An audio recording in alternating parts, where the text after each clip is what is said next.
Hello and welcome to the Untranslatable Podcast. We are here doing episode 37. We've got another teacher's edition in store for you.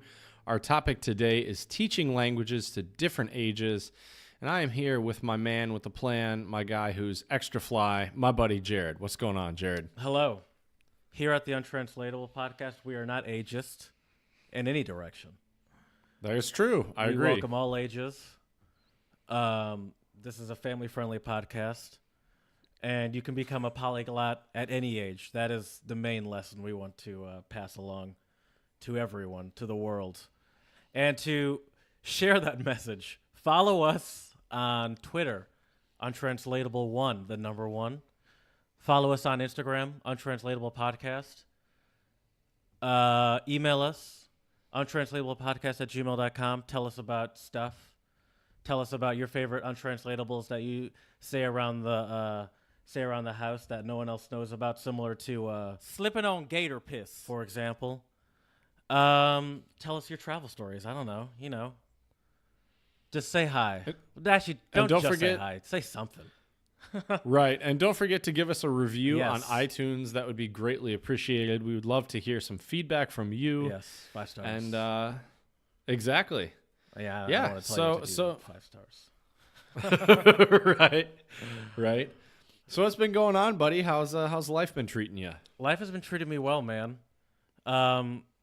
It's been the transition from summer to fall, which is kind of nice, because it's really only nice for like a month, and then it's like, oh, it's cold and no one wants that.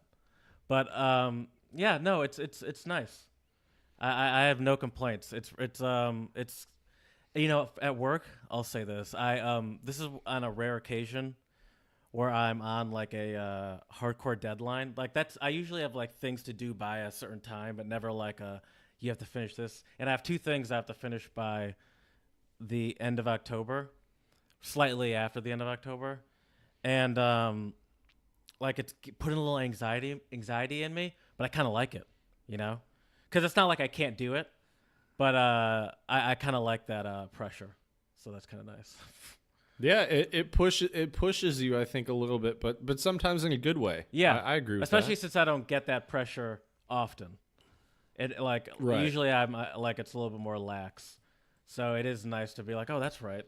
This is how most people actually do a job with a deadline, or where they have to Right. do something by. And I was like, oh shit, feels like For I'm on sure. a cooking show. Right. Time. Nice. Cooking utensils down. You got enough ingredients to cook what you need to cook?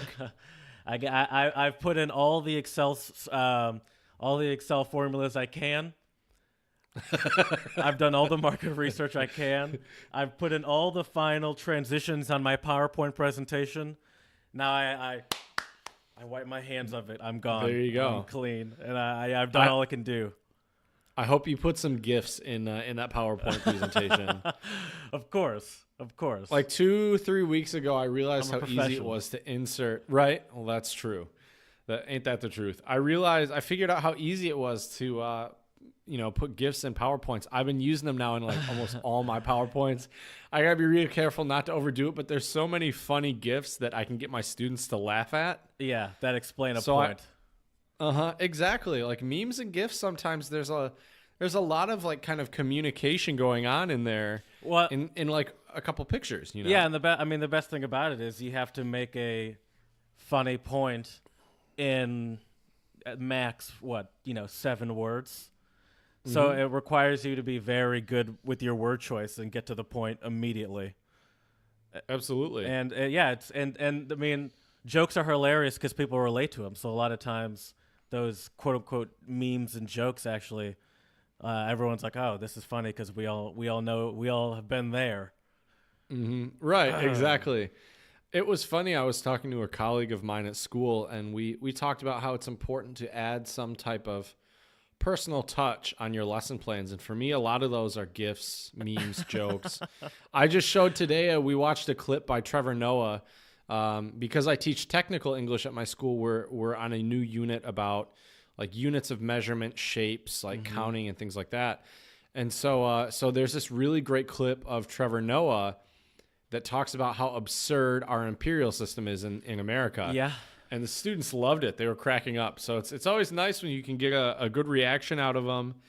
And it's like everybody's on the same wavelength, you know? Oh, yeah. Yeah. I'll tell you what. I did not know you could put GIFs. I mean, I guess it doesn't surprise me. But I've never attempted to put a GIF into a PowerPoint presentation. But most of my presentations have been either for school or for work. So I don't know how they feel about GIFs for work. I tell you what, you put some GIFs in your work PowerPoints. You better be ready for a quick promotion. Although I will say, I actually audibly laughed in a meeting because my coworker, who I do a lot of work with, we were talking about electric cars and the future of electric cars and all that stuff. And my coworker made a presentation. In it, he put the GIF of Elon Musk smoking that blunt. Yes, that is hilarious. And I didn't know he had done that before he was presenting it. I like audibly laughed, and I was like, oh. And I don't think anyone else knew what it was because they're all older. But I was like, oh wow, you just put that in there, didn't you? That's a ballsy move. But I don't think anyone else really knew what was happening. I mean, maybe they did. Everyone has heard about that, especially for the car industry. You've probably heard about that. I would. So imagine they probably did. So, I was just like, wow, that's a bold move for a professional. But I respect it. I respect it. For sure. Sometimes you gotta take those risks. And you know? I mean, why beat around the bush? We were kind of talking about, how it's changing and how people are sometimes doing stupid stuff. For example, what Elon Musk did, people would consider that stupid. Some people would. Right. Yeah. Definitely. Yeah. I gotta say, man. So seems like your work has been changing in terms of, you got a little bit of a little less wiggle room. Yes. Because you got the deadlines up around the corner. Yes. I'm lucky. I'm like at the very opposite end of the spectrum because I've been working really hard during my planning hours, and I actually have a really good idea of what I'm going to do for my lessons for the next 2 to 3 weeks, which is awesome. Oh, that's got to be a good feeling. Yeah, when I left school today, it was like this big weight had been lifted off my shoulders because I really knew what I was going to be doing within the next 2 to 3 weeks and kind of could plan it out more. It's interesting for someone like me who does this podcast with you to see how you work, because that's kind of the same way you bring topics to this podcast. It's one day you're just like, fuck it, here we go, rapid fire, ideas. And I feel like my ideas come in waves, whether it's for teaching or for podcasting or for music. Like it's always, I'll have like this like weird spur where it seems like I'm not even coming up with the ideas, like the ideas are coming to me. Right. Like, does that make any sense? No, I get that, because that's how it is for me too. You just have to kind of be aware to. I mean, I don't know about for your class. But you like, at least for this, like, I just feel like I just kind of have to be like aware of what's happening more, and pay attention to my life and actually live life is how I feel like is the best way to come up with ideas. Mm-hmm. Can you give some examples of some of these ideas for your class? So next week, we're gonna break the fourth wall here again. I know, because this would have been like after they already. Exactly, but next week. Well, this is what they get for listening. Regardless of time, my next lesson plans are going to be focused on Halloween traditions in the United States. Okay. So that'll be great. Also, I'm going to show them the Jimmy Kimmel videos of the prank when the parents tell their kids they ate all their candy. Yeah. But I had to be really selective about it because the first like 2 or 3 videos on YouTube are just like 5 minutes of children crying. Right. And I was really like, useful. Exactly. I was like, I don't really. And plus, a lot of my lessons, I teach, like the same lesson with 2 or 3 different classes. So I don't want to watch 20 minutes of just children crying in a couple of days. Or your students will just think you're insane because they're like, why are we just watching some child cry? Right. Just cracking up laughing. Like, isn't this hilarious? Don't you get it? And I'd be the only one laughing there. Yeah. Wouldn't be a good look. But yeah, so Halloween's one topic we're covering. As I said, we're also covering measurements and shapes and counting. So we'll be discussing like real life things that are different shapes and objects, like stuff like that. Also, I'm going to have to do a little bit of review of math because we're going to be like, looking at angles and like measuring like circumference and diameter and. Oh, okay. Because I was gonna say like tangent, cosine, that kind of stuff. You're going into a little. I guess that's trigonometry. Yeah, that's trig. Okay. I think it'd be more geometry. Okay. I would think. Right. Because we're using shapes. Right. Okay. So like. But see, I keep going back to trigonometry because then I want to say Pythagorean theorem, but that's also trigonometry, isn't it? Because that would be triangles. What is asking the wrong guy here? What is trigonometry? That's now the question I have. I literally haven't had a math class since 10th grade. I think trigonometry is based off of 3 angles and like all right, jeez.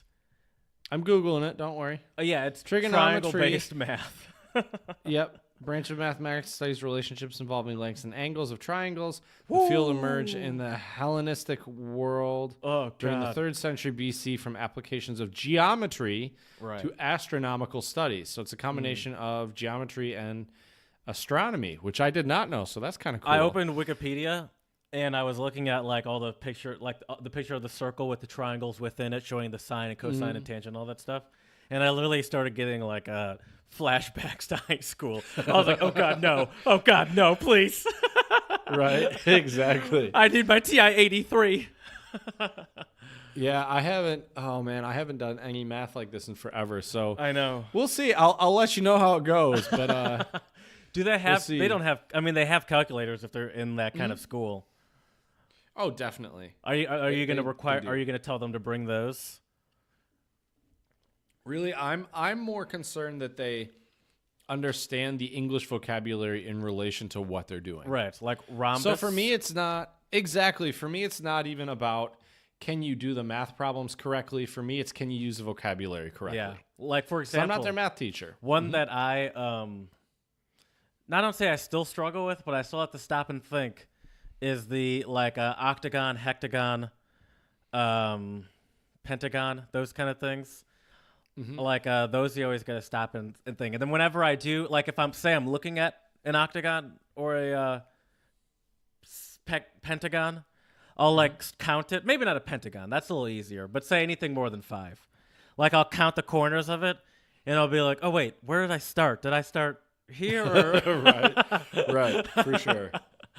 And I'm like, oh, it was like 10. How's this 10? I was like, oh, no. Wait, no. I think I went around twice. So yeah, other than that though, I'm hoping to do a few lessons on like one of them I'm planning on doing based on like technology and social media. We already did a lesson on cell phones and that was a lot of fun. Can you ask your students to give us some tips on social media? They probably know better than us. Probably. At least I guarantee you they know Instagram better, because when I taught my lesson on cell phones, we discussed, what their favorite apps are. And it was very, very clear that Instagram was like the majority app that they use. And then I asked them, I felt super old asking them this, but I asked them, okay, what are your thoughts on Facebook? And they were like, I mean, it's okay, but Facebook's kind of for old people. Yeah. And I was like, shit, am I really that old? Dude, that's why I told you I don't give a shit about Facebook. Right. That's why I essentially leave that to you, because it's like, I mean, if you don't do it, I'm not going to do it. I don't have a problem with it. Obviously, I'm fine with us having one, but it just doesn't interest me anymore. But I forgot what I was going to say. What I can tell you though is I've only had like 3 or 4 students who have said that they have a Twitter and even use Twitter. Yeah. Twitter's kind of been like a steady, just there. Like it's never really like Instagram shot up, I think, while in the time that Twitter's still been pretty steady, just chugging along. But I mean, it's different audiences. I feel like on Instagram I could only scroll through so many pictures. You know what I mean? Oh, I remember what I was gonna say. What I was gonna say was every time I'm on Instagram, especially on ours, not really on my own personal one because I don't really give a shit that much, but on ours for the podcast, I'm always like, we need to step up our story game. But I was like, but I also just don't feel like it. Right. It's like, oh, that's so much work. It's like, but yeah, I do sometimes look at other people's Instagrams. I'm like, oh, that's good. That's good. You put a lot of effort into this. I could tell. Right. Yeah, and I just don't even know where to begin with like creating a good story. So to all of our listeners out there, let us know what you would like to see for a story for Instagram. We're looking for interns to just do it for us. Not paid. Right. We can't offer you anything. We can offer you lots of cool untranslatables before they drop. Right. How about that? Yeah, I guess. Become a polyglot better and faster than all of our listeners out there. Fast track to polyglottism. That's what we'll call it. It'll be our... it'll be like a program that we offer that you could put on your resume. I attended a program that allowed me to access my fast pass to polyglottism, and they probably won't even look into it, but it sounds great. Right. And they'll be like, "Wow, fast pass to polyglottism." It's like, yes, I speak about 47 languages. And it only took all of them are random idioms, and I can't actually put together logical sentences. But hey, but it only took listening to 100 episodes of the Untranslatable podcast. Exactly. But it's a good feeling, man. I gotta say, being able to not have to worry about planning, because I think, is it safe to say both of us are planners? Depends. I'm more of a sporadic worker. I'm very scatterbrained. I write a lot of things down and I take a lot of notes. But I don't think that makes me a good planner. I just think I'm very good. I don't forget things and I'm good at, but I don't think it's well organized the way I function. Like if you saw my calendar on my phone, it would be a lot of reminders. But I don't think that really makes me a good planner. That's fair. That's fair. Yeah. Yeah, I'm just trying to get my ducks in a row in terms of my lesson plan so I can, also focus on a lot of other stuff. Trying to learn a lot more music and you're in a band. Also learn more Czech. 2 bands, I guess, theoretically. Well, a choir and a band, yeah. Have you still been going to lessons for the choir? Yeah. Okay. Well, rehearsal, but yeah. Yeah, definitely. Yeah, I gotta actually talk to my bandmates about that as well, because I was going to just do choir when we didn't have band practice, but I might see if we can move band practice to a different day so I can still do choir, because I've realized I was sitting there the other day in choir rehearsal, and I understood a ton of what the director was saying to everybody. And like I'm not going to get that from my band practice because we speak English. I'm not going to get that from school because the only time that I hear Czech is in my office, and I'm usually so busy doing other things that I'm not really paying attention. Right. So first and foremost, with these extracurriculars, your goal is to perfect your Czech.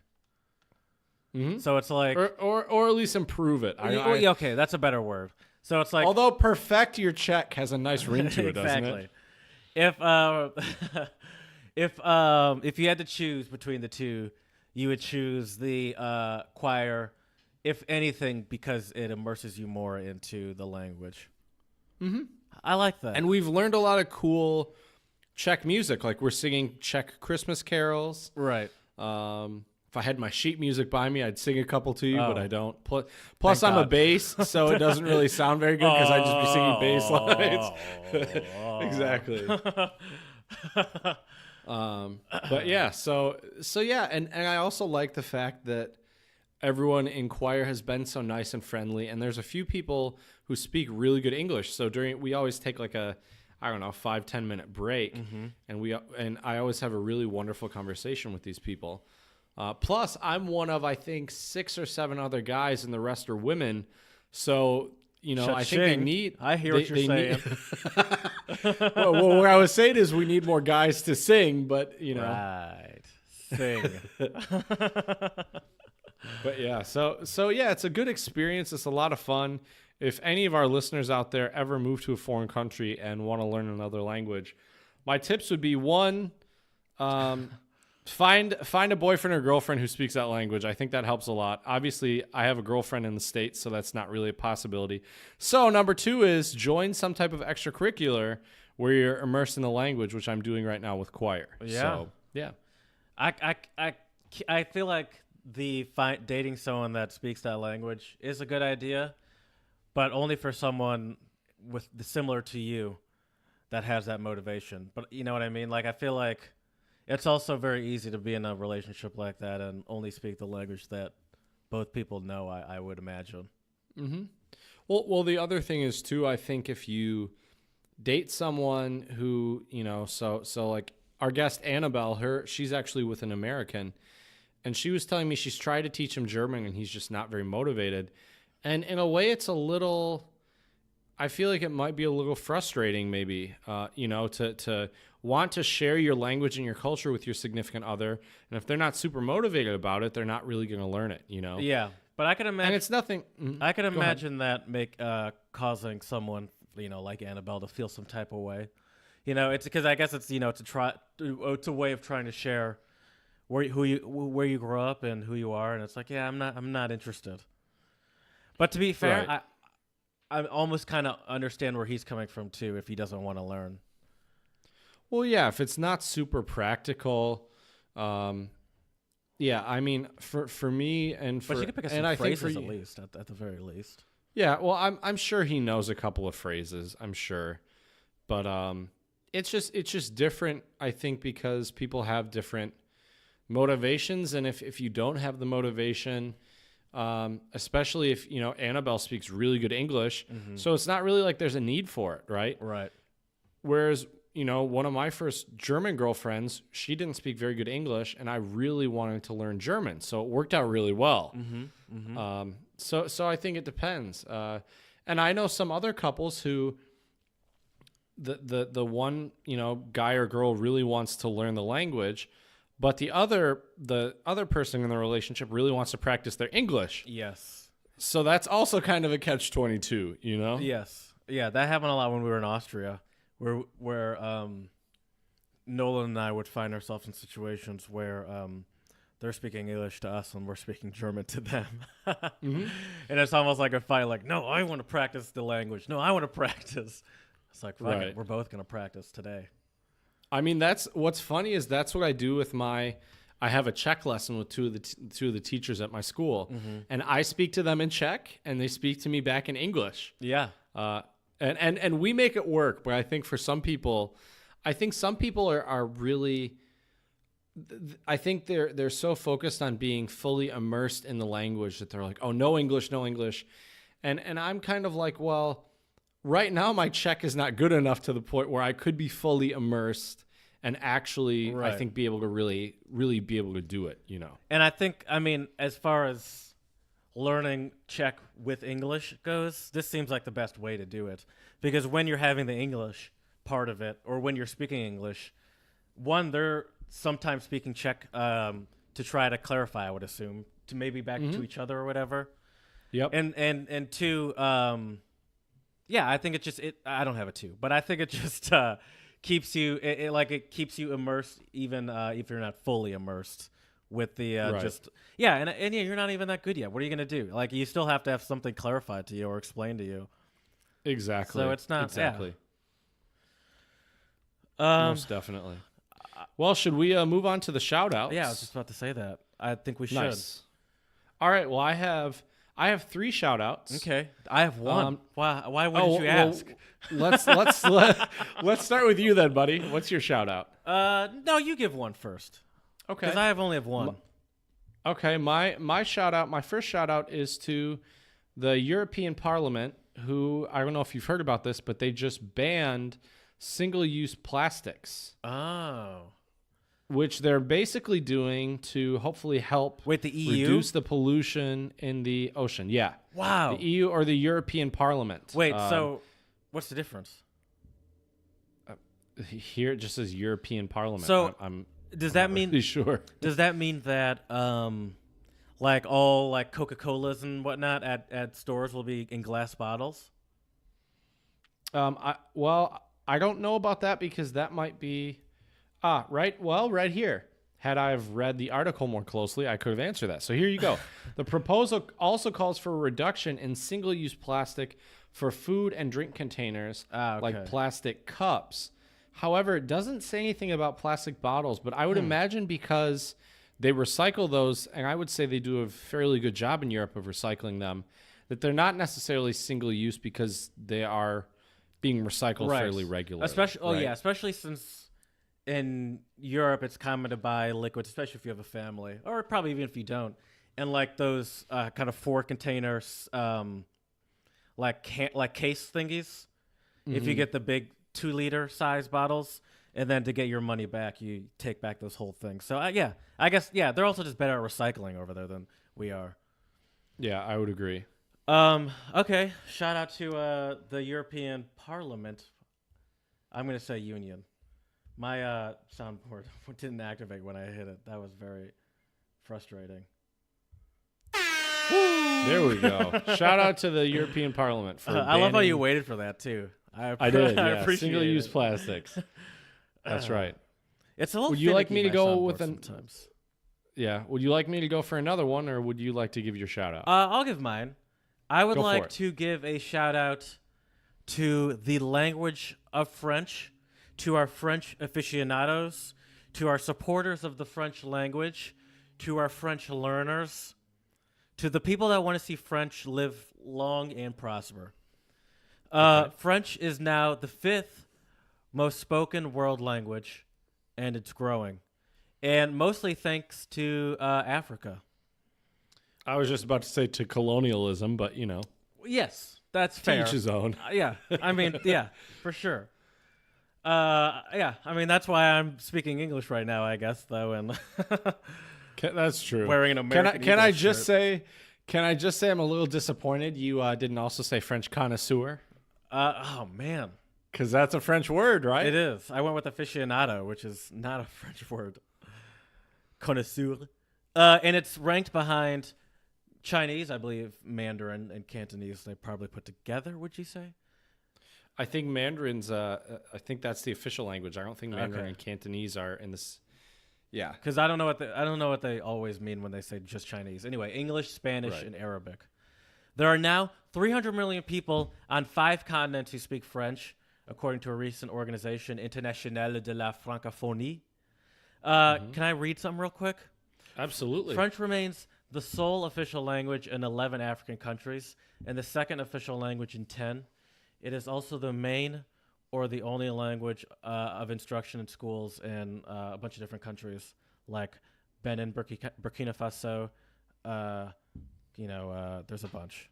The Democratic Republic of Congo, Cote d'Ivoire, Gabon, Guinea, Mali, Niger, Senegal, a bunch of countries. So I wanted to give a shout out to French for Nice. for going strong and getting stronger. Sometimes when I do these untranslatables and I look up, I'm not even gonna say obscure languages because it's not the weirdest of languages.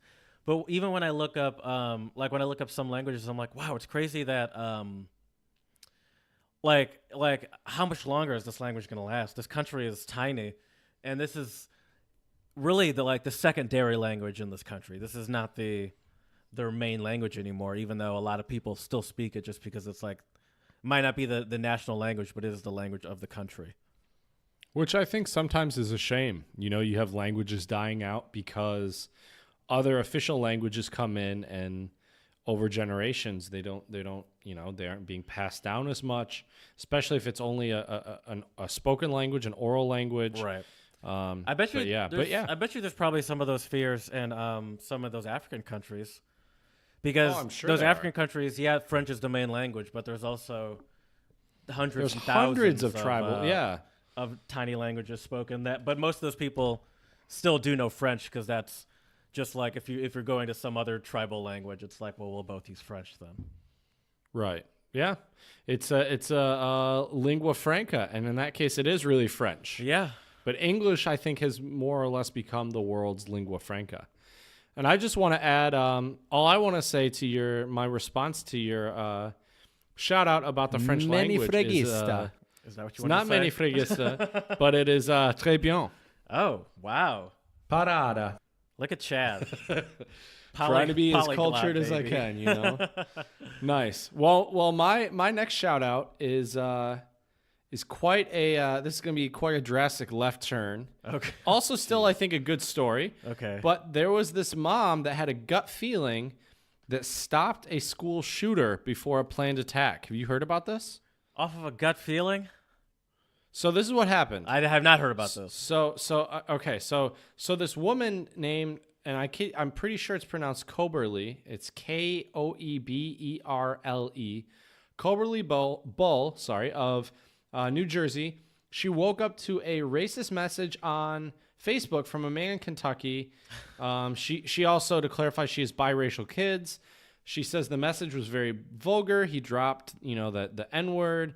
And so then what she did was he ended up blocking her. But his profile picture had a picture of him and a gun, kind of like showing it off. And she had this gut feeling that just something bad was going to happen. And so she called the police, and shout out to not only Miss Bull, but also the police for actually acting on it, because I'm sure the police sometimes get a lot of these calls and they might not follow up on it, Oh, yeah. And Especially- when police stopped him, this is the crazy thing. When police stopped him, so local and state police followed the mom's tip, and they drove to the home. And this also is a 20-year-old man named Dylan. Actually, you know what? No, I'm not even going to say his name. I'm not even going to say it. It's not worth it. He doesn't deserve the attention. Okay. But anyways, they caught this 20-year-old guy just as he was leaving his house with more than 200 rounds of ammunition, a bulletproof vest, a firearm, a 100-round high-capacity magazine, and this is the creepiest thing, is a detailed plan of attack. He was headed toward 2 school districts, and so the police commissioner named Rick Sanders said, "There's no doubt in my mind, as a result of arresting this guy in this investigation, we saved lives." So shout out to the mom for acting on her gut feeling, and also shout out to the police officers for actually doing something. Right, because unfortunately, the number of death threats and racial threats and sexist and homophobic threats get thrown around on the internet regularly. So it is one, tough to just have that intuition and actually act on it as the woman, and then it is tough for the police to actually decide that this is something serious, because this is what just happens on the internet in 2018, unfortunately.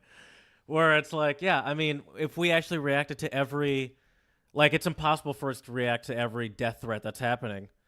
Right. Which is also, why it's, shout out to her for actually saying something and being like, no, this is serious. And fuck that guy, also. Mm-hmm. Did you hear, Yeah. no, this is Go ahead. unrelated, but not unrelated, but breaking news kind of to, once again, breaking the fourth wall, our lives, because it's not breaking news to anyone that's listening to this. But there was a threat. There was a bomb sent to The Hillary Clintons and Clinton's Obama. house, Yeah. Obama's house, and the CNN headquarters, and somehow I didn't read the full story yet, but it was intercepted somehow. And I know at least through the Clintons, and I think the Obamas, it was through Secret Service. And I believe CNN was through. I believe they have a standard mail processing system at CNN that goes through and checks mail. Right. Yeah, we live in a crazy world. I'm just so glad that we didn't wake up hearing about another school shooting. Oh, I know, and it's hard to even have reactions to it anymore. And I hate to say that, but it's hard. Because it's like, You're right. It's because it's more at this feeling where it's like, well, I mean, it was just a matter of time, really. It's like it was going to happen sooner or later. So Exactly. Well, my last shout out goes to a gentleman named Ben Williams, who is a guy who lives in Montreal, and he gives away heaps of farm fresh veggies every week for free. He wants to promote a genuine culture of, as he says it, sharing and caring, or a shareocracy, which I think is really awesome. So what this guy? So let me give you a little background of this guy's story. So basically, what he does is he a lot of people like are trying to think of like how can you even do this, and so basically what he does is my first question. Yeah, and so he basically works, I believe, at a farm, and because he works there, he basically lives there rent free. And I don't know if I think basically his salary is like the vegetables they give him, which, he's a vegetarian and he, is able to eat what they give him, but he has a lot of leftovers. And Right. so he takes this and shares this. And a lot I assume he works at a big farm, a relatively big farm, to be able to do this. And a lot of leftovers in the sense of what he gives out is almost nothing in comparison to what I assume this actual farm is, sending out and shipping and selling. Right. So it's like, yeah, you can get leftovers, and it seems like you're giving out a bunch because you are, but in comparison to it doesn't. It's negligible on the spreadsheet, I bet, for the farm. So that's great that he actually. I'm sure. I bet you there's a lot of that stuff that just goes to waste because it is negligible. Yeah, we have a lot of food that we waste. Right here, here's a better detail of it. So basically, Williams launched his project, which was taking up rent-free residence on a farm about an hour outside of the city of Montreal and asking for vegetables in place of a salary. So as I mentioned, he's a vegetarian. He has all the food he needs, but he hauled the rest into town and put the produce out on display in a park in the southwest borough near the corner of Pitt and St. Patrick Street. He was there until the end of October, giving everything away for free. This year, however, 2018, he realized he could get more vegetables with a salary of about $400 a week. So he saved his pay during the weeks leading up to the first harvest of the season. And by mid-July, he was buying $500 a week in vegetables to give away, parking himself under the same street on the canal's bike path every week. So he supplemented what he takes from the farm with the $500 of stuff he bought. Is that what you said? I think that's what he gives away, but I could be wrong. So in addition to the stuff that he's still getting for free, he's adding to it the $500 of stuff he bought. Mm-hmm. I bet you there's a way somewhere in there to make money off of this, but still do a good thing. Yeah, I would say so. I mean, I just think it's great that it is. I'm just a dirty American, and I'm like, let's figure out how we can make money off of this. good old capitalism sneaking back in there. No, what's really cool though make money off is he's actually right. What's really cool though is he's actually taking his concept on the road in 2019. He will be doing couch surfing and working on farms until he finds a new until he finds a new place to settle.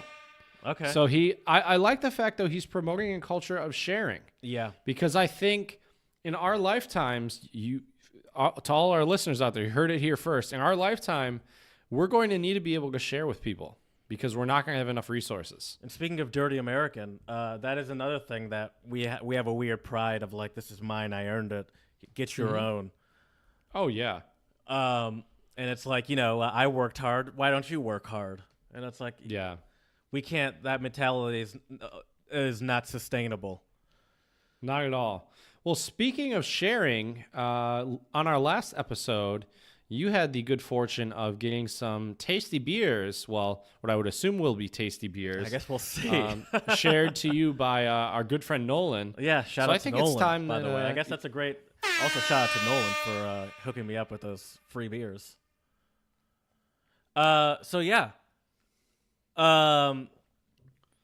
Nolan gave me free beers. It was a variety. I believe there are about. Let's see. I actually have a picture of them, so I can tell you the exact number. There are exactly 1, 2, 3, 4, 5 different brews of beer I have, all coming from Tonewood Brewery. And the first one I'm going to start with is and so what we're gonna do is just a beer review. I have them, and I'm like, oh, why not? These seem like it's a microbrew, so it's a fancy, and so I was like, oh, I'll review these things, and it'll be a fun little segment. So we'll do this, I guess, for the next 5 episodes, because then I'm not gonna have any more new beers to try. And so the first one I decided to start with is called the Tonewood Brewery. Let me actually start by saying Tonewood is a brewery in Oakland or Oakline, Oaklyn. So I don't know if that's Lynn or Line. It could be either, I guess. Right. Oakland, New Jersey.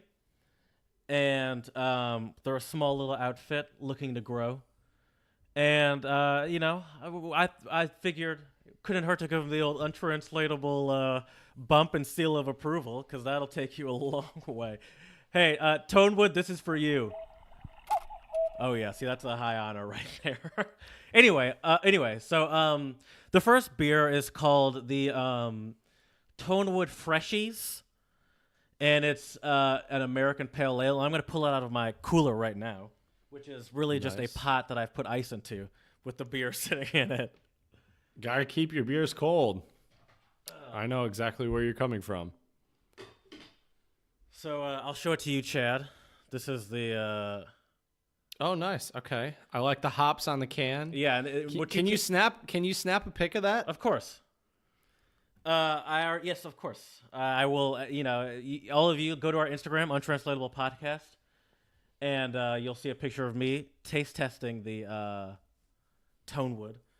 And so, what I like about it, before I even pop it open, is that it has this, which I believe is probably a low. Low production quality thing, but just because it costs more to have like a fully flush logo. But the logo is almost clearly a sticker that's been stuck on, and so it doesn't. So the can itself is just a silver can, and then like there's a sticker that essentially is the logo, and it wraps around from the full top to the bottom, and it's not a sticker you can pull off. But I believe it's just if you could pay more, you would actually have the can painted, or like however they do it. I don't think it's paint. Like have the logo like lasered onto it. But I do like that sort of aesthetic. That's the word, aesthetic. And so I'm gonna first give it the 3 taps, because we're not trying to have any explosions here. And did I mention it's an American Pale Ale? I believe you did. Could you describe what an American Pale Ale is to our listeners, though, especially the ones we have in Germany and Czech Republic and well, I'll tell you what Oman. Now, since you've asked, I'll tell you what Wikipedia says an American Pale Ale is, because I have, I can always kind of know what it is by the when I know what I'm getting when I order it, but I don't really know what it is specifically. American Pale Ales are generally around 5% alcohol by volume. Interesting, because this one is exactly 5%. Tried and true. And with significant quantities of American hops, typically Cascade, although American brewed beers tend to use a cleaner yeast and American 2-row malt. It is particularly the American hops that distinguishes an APA, American Pale Ale, from British or European Pale Ales. So it's just the very American-specific hops that they use. And I would also imagine Indian Pale Ale as well, right? What is an Indian Pale Ale? IPA? No, I know what it is, but the style is close to the American India Pale Ale. Okay, so they're similar. Mm-hmm. Because the Indian Pale Ale, it's not from India, is it? Well, I'll read it to you. The term Pale Ale, India. Oh, it's India Pale Ale? I always thought it was Indian Pale Ale. No, India Pale Ale. Interesting. It's India. I've been saying that wrong my entire life, and I'm about to give a beer review like I know what the fuck I'm talking about. India Pale Ale Lager is a hoppy beer style inspired by India Pale Ale. Oh, but unlike IPAs, IPL, all right, whatever. So back to the Tonewood, which is an American Pale Ale. 5%, as I mentioned. Now, this is a 12-ounce, or for our European listeners, 355 milliliter can of beer. And I guess I'm just going to give it a taste.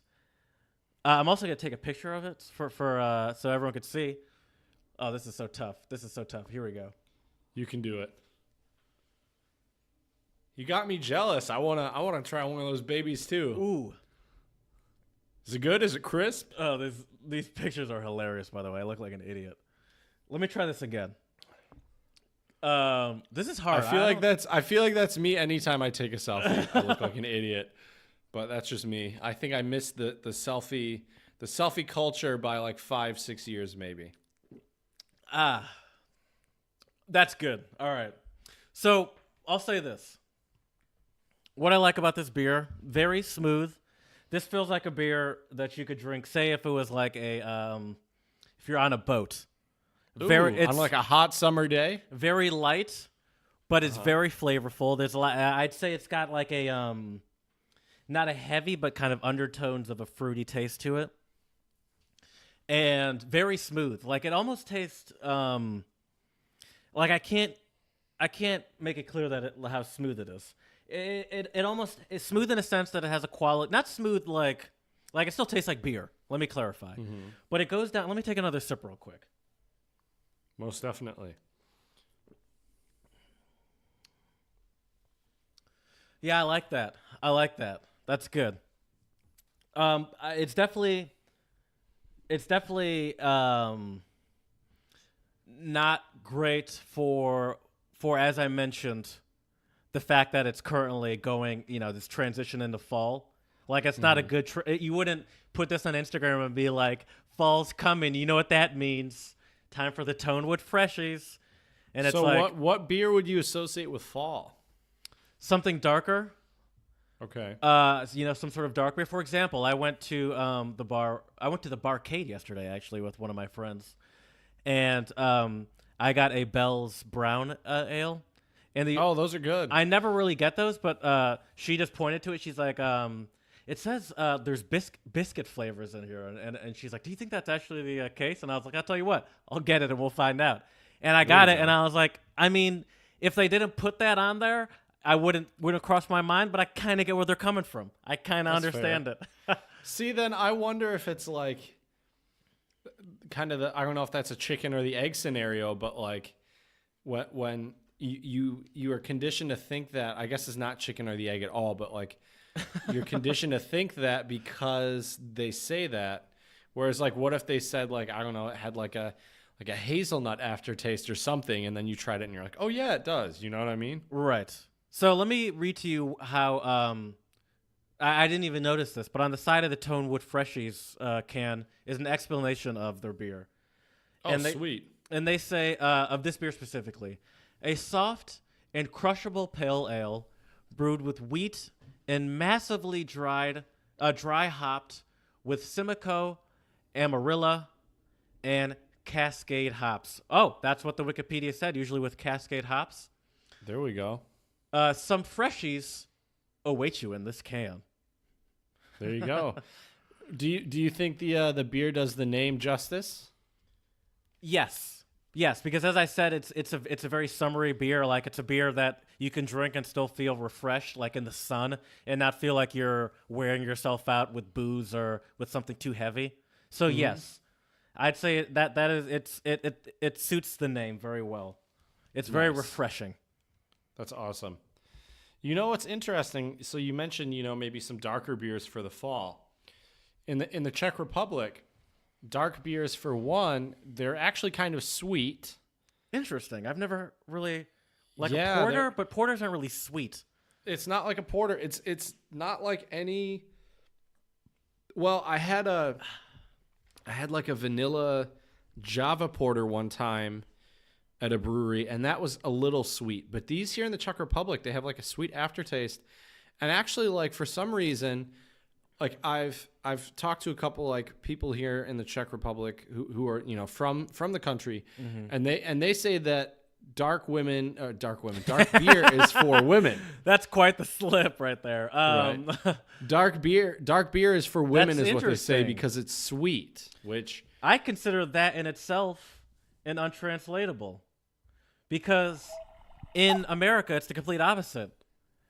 It's like it's not. I don't think it's as big of a deal, but there's definitely a stereotype that like if you get like some sort of light beer, like a stout.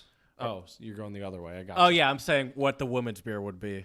Right. Yeah, it's like it's only 4% and it's low on calories because something like that. Some stupid someone that's uncomfortable with themselves, so they need to prove their manliness through their alcoholism. Right, exactly.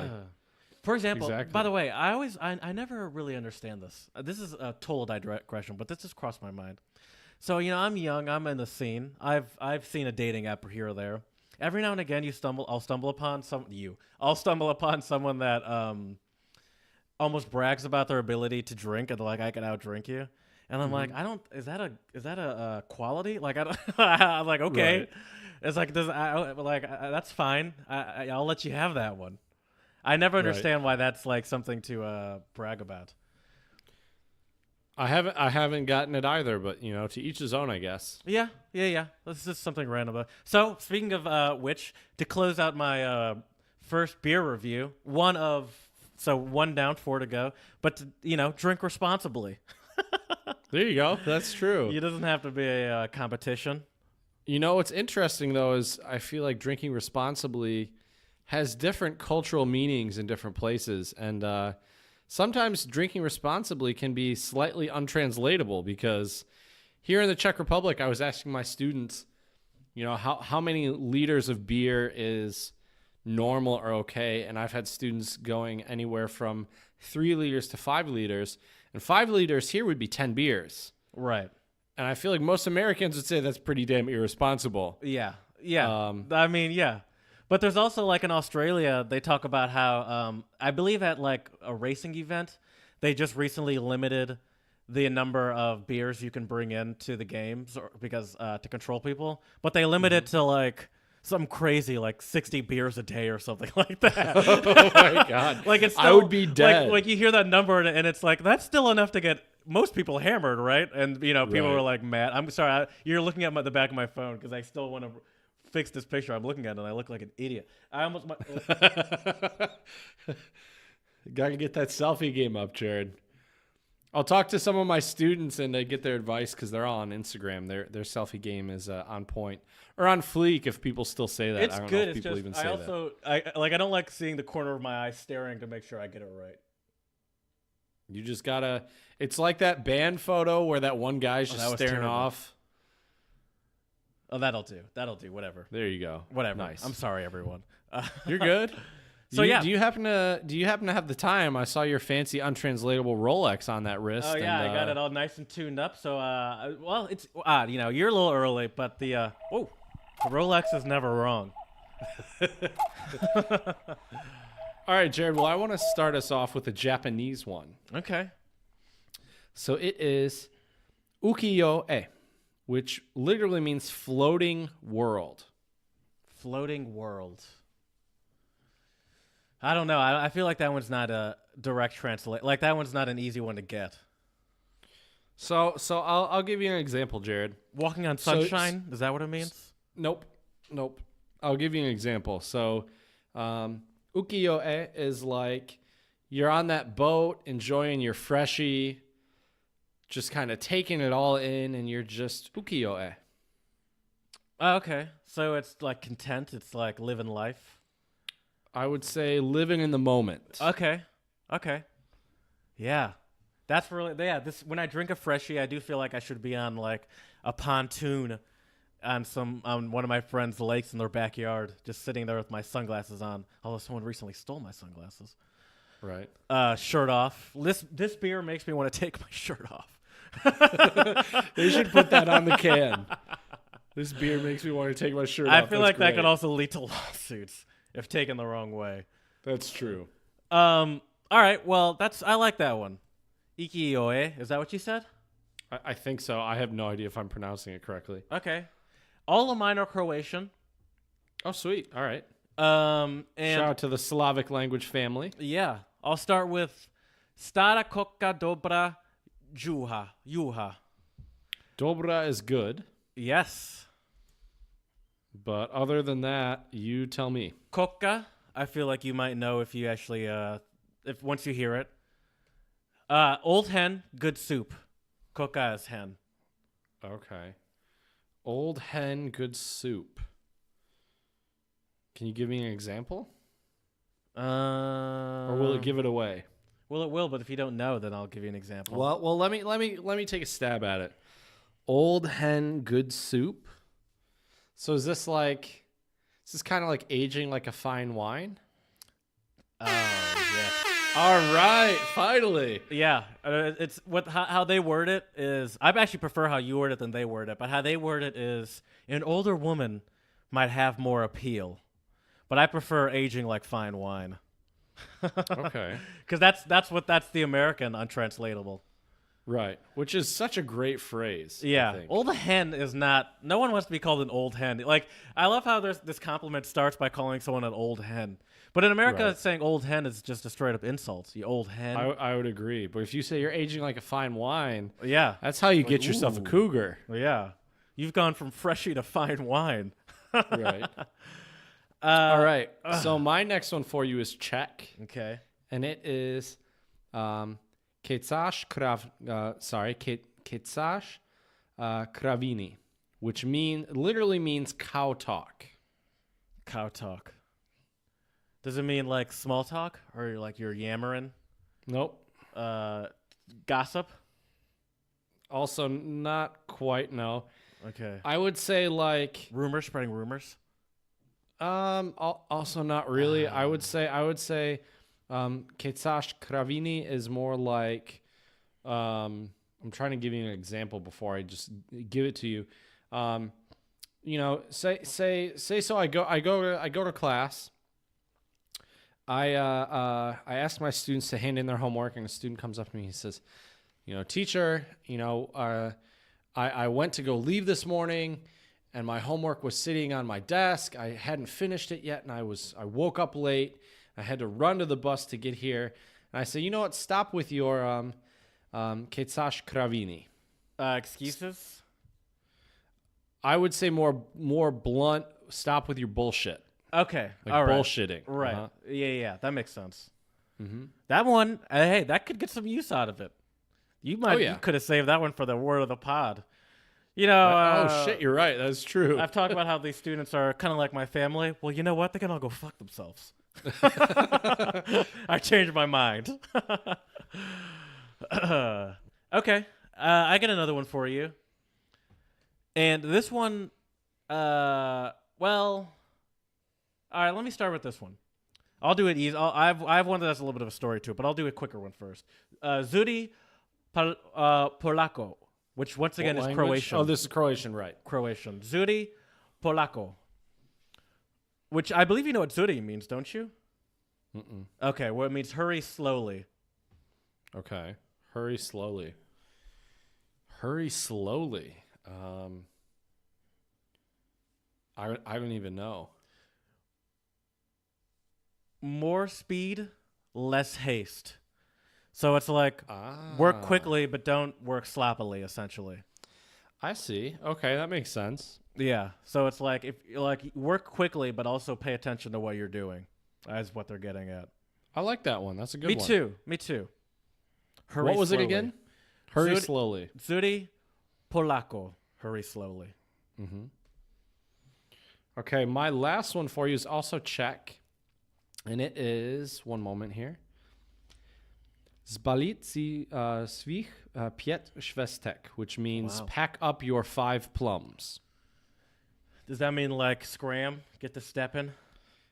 Get to ham horn in that bad boy, because you are out right. of my house. That's right. So, Jared, you just have to say, Zbalit si svých 5 švestek. Okay. By the time I'd say that, they'd be like halfway down the street already. Right. Yeah, I've left. You. If it was a Czech person, though, trust me, they talk really fast. They get that's out true. like that. That's true. All right, my final one's also Croatian, and it's Nekavisi Petro. Which means? Nekavisi Petro means let Pedro be hung. Oh, geez, poor Pedro. What did I Pedro know, do? I know. I'm not sure what Pedro did, but do you have any guesses on what that means? Let Pedro be hung. Nope. I got nothing. Well, it means for Pedro's the scapegoat, so it refers to letting someone finding a scapegoat and making Pedro the scapegoat. Gotcha, it comes from okay. a hit song from back in the day. See, I wish I would have looked up when the song came out, but it came, like it's apparently a popular now I'm typing and talking, which is never good. It's apparently a popular song, and it's like I assume you call it a folk song. Okay. And it came out in 1970. And I have just a line of it that I recorded that I just to give you a little clip of what it would sound like. If you want to hear, I'm going to play it regardless of whether you want to hear it or not. I don't know how loud this is going to be, so brace yourself.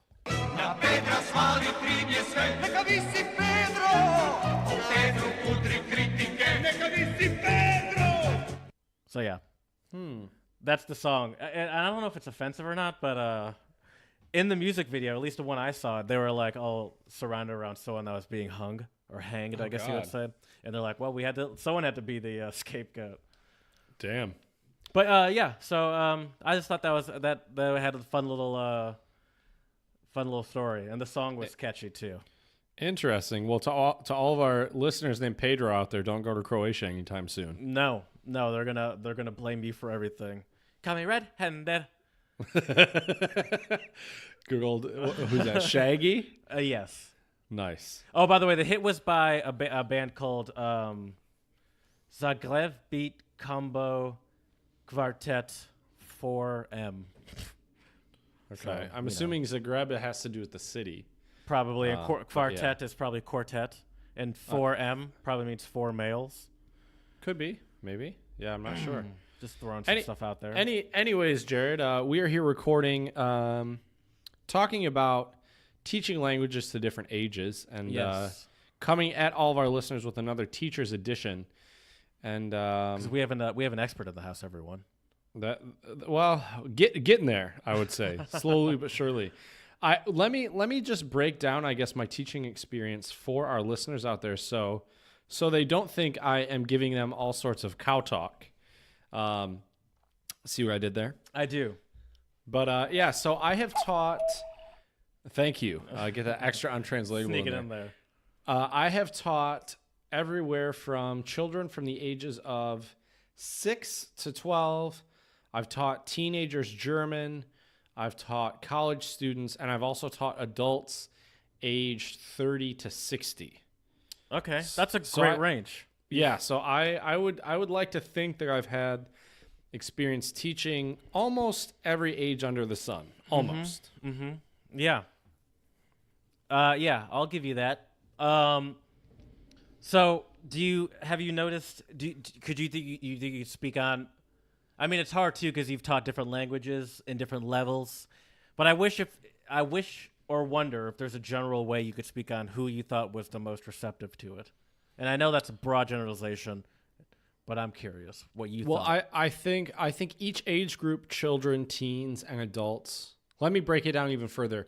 Children's, teens, college students, and then adults as in like 30 plus. Mm-hmm.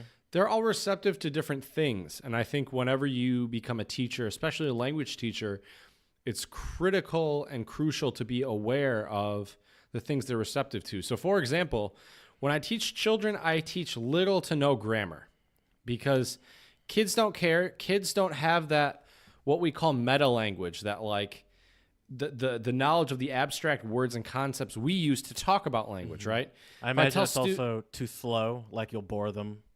Right. And the thing is if you think about how children learn their first language, it's not like mommy and daddy Taking are reading notes, them. Right. They're not reading them a grammar book. Okay, and here's the subjunctive. That's what's the participle? Right. You love your participles. I love it.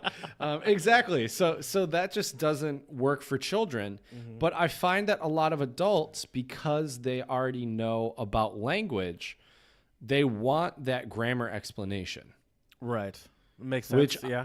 Which I am still of the philosophy or of the school that to speak a language proficiently, you don't necessarily need a ton of grammar instruction. Right. With that being said, what you need to speak properly and what your students want to know are also two different things. But you're not going off of what your students want to know.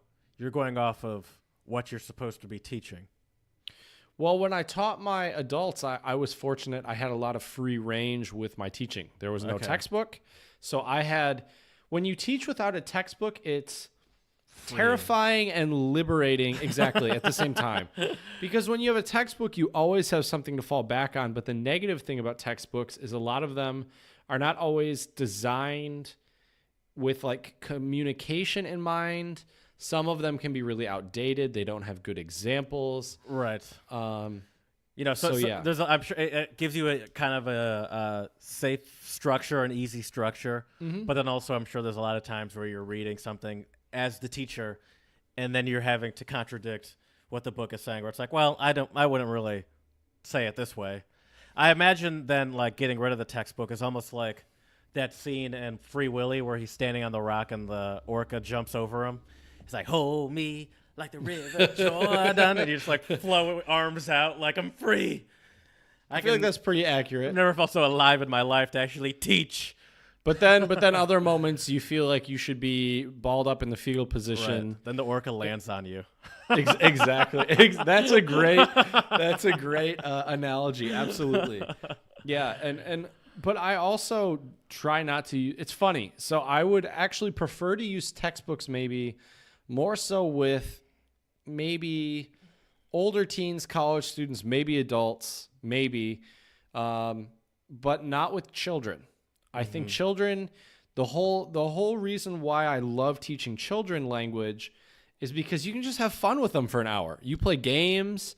I actually taught a children's class today. My youngest student is 6 years old.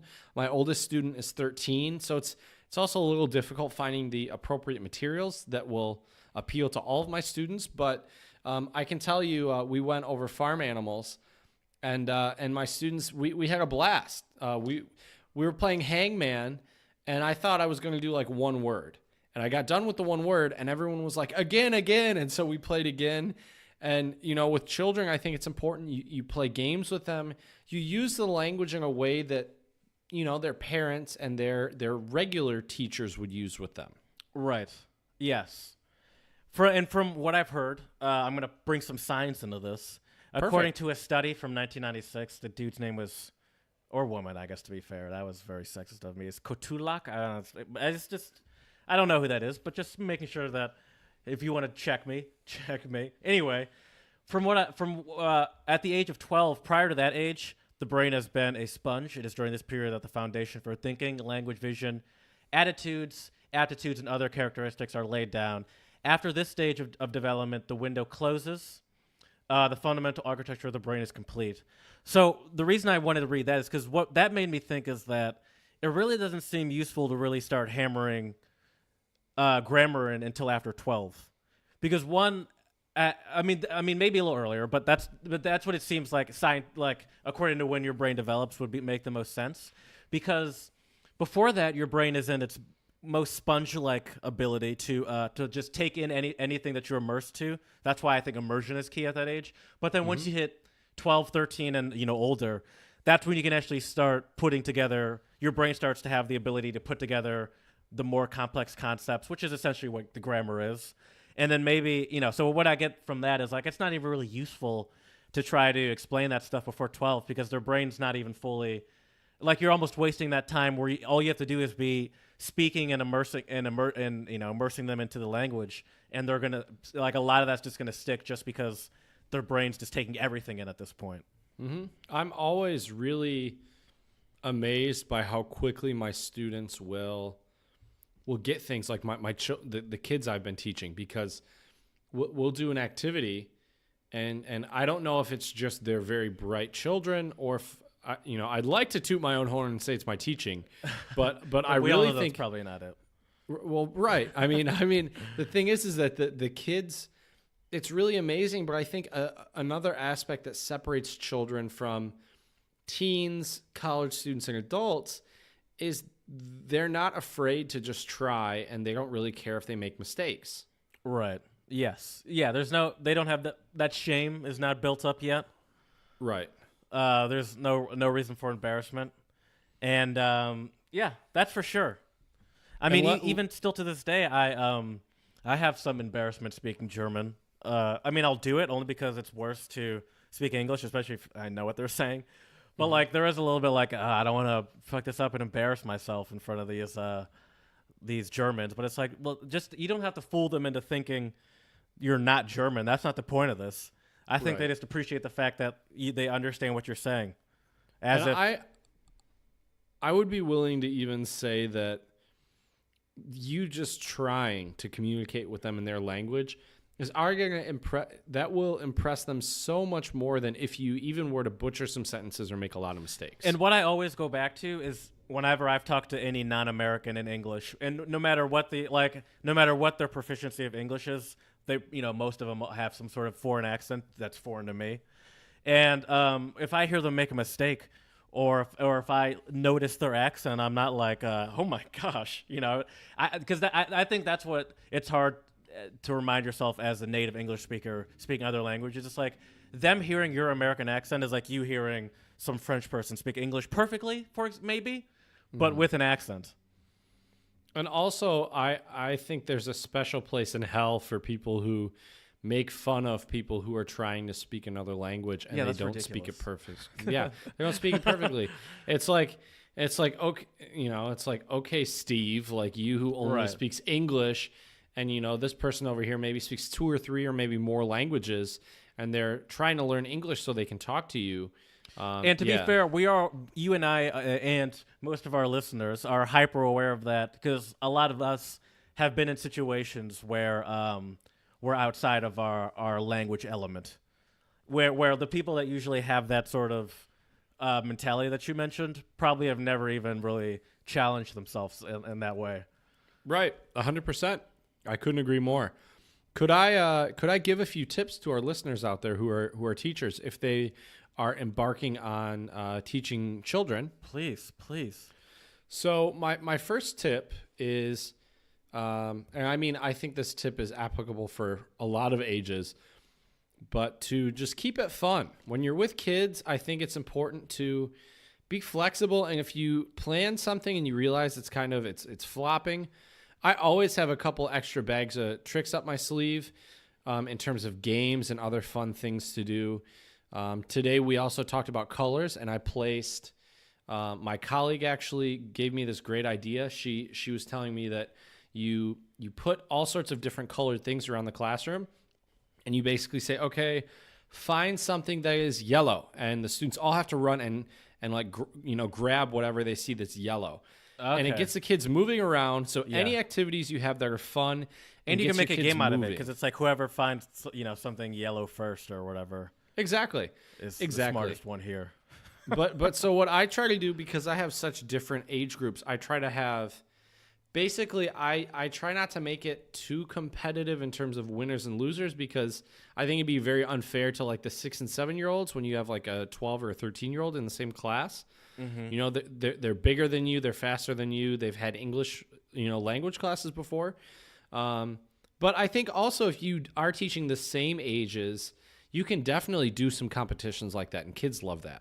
Oh, for sure. Yeah. My second tip that also goes along with keeping things light and keeping things fun is I use music in almost every lesson I have with children, because music, kids, I mean, who doesn't love music?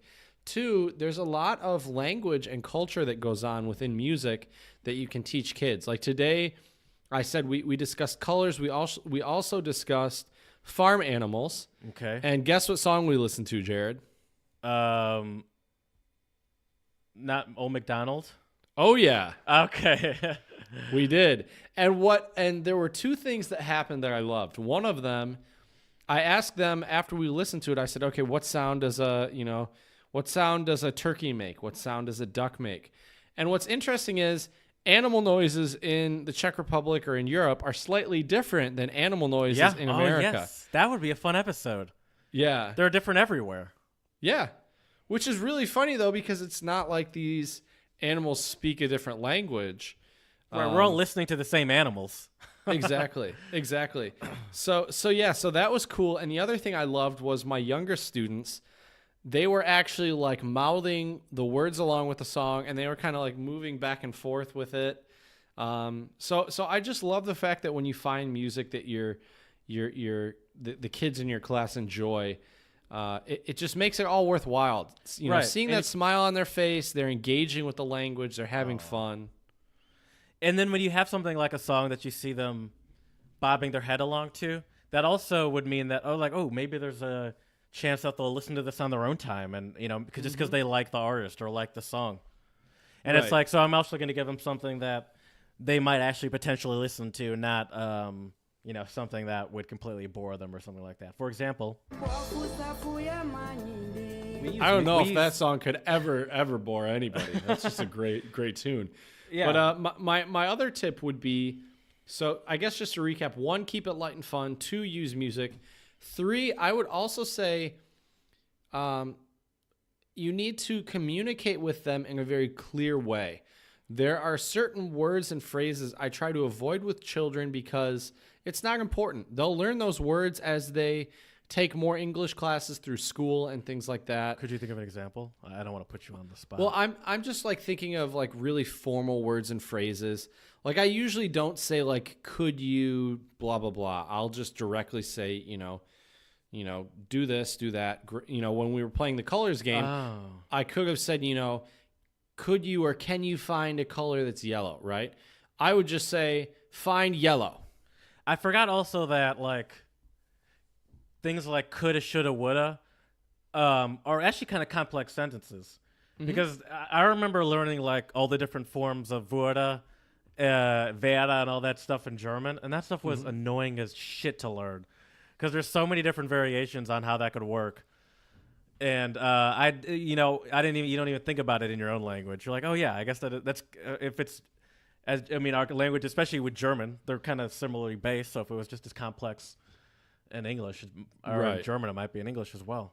I would also say too, if there's certain language you want your students to be able to use, like maybe if they're kids but you're trying to teach them how to like order something very politely at a restaurant, I would teach them specific phrases.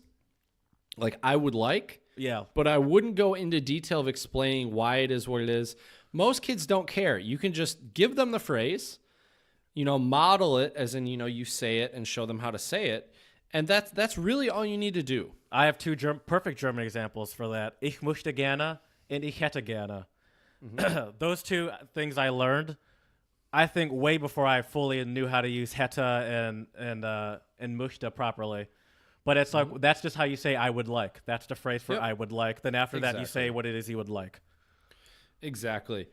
And my last tip for teaching children is to really involve them in everything you do. When I give examples, I always will pick out different students. And like today when we were doing colors, I made a point to go around the classroom and every student, we talked about the colors that they were wearing that day. Because I think children, especially young children, you're as a teacher, you may not be intentionally leaving a child out. You just, especially if you have a big class, you can't always get to everyone. But I would try, even if you have a big class, to include the children in everything you do, whether it's praising them, using them as an example, things like that. I think it's very important. Okay. Yeah, I'm with you on that. A lot of interactions good for the children, keeping them involved, making sure you're not, even though you might not even notice, it's I'm sure very easy to not even notice that you haven't called on or talked to one student for like a couple classes if you don't pay close enough attention. So you talked a lot about the kids. I want to know, what are some things you like about teaching those that smell of soil? Okay, good. I was at first I wasn't sure what you're talking about, and then I remember. Yeah, that's untranslatable, everyone. You know that because you listened to the last episode, right? Wait, was it 2 episodes ago? It was last. I think it was last episode. Okay. Pretty sure it was. I can't. I edit. It's hard. It's hard to keep them all straight. I always have episodes going through my head. Right. But anyways, sorry. What was your question? What are some things you like about teaching the older people? So probably my favorite thing about teaching adults, 30 and up, is you can really talk about small, minute details of language that sometimes aren't super important in terms of communication, but your students will want to know these things. And it could bring up a interesting conversation. Like Absolutely. I think from that, I've noticed that in piano lessons from time to time, if you ask a question that has to do with the piece, but it's kind of unrelated. It usually sparks an interesting conversation. For example, I have piano lessons later today, and there's this song that I have, and whenever I have to do like composing stuff, my piano teacher always says like that's parallel motion, which apparently you can't do. Do you know what parallel motion is?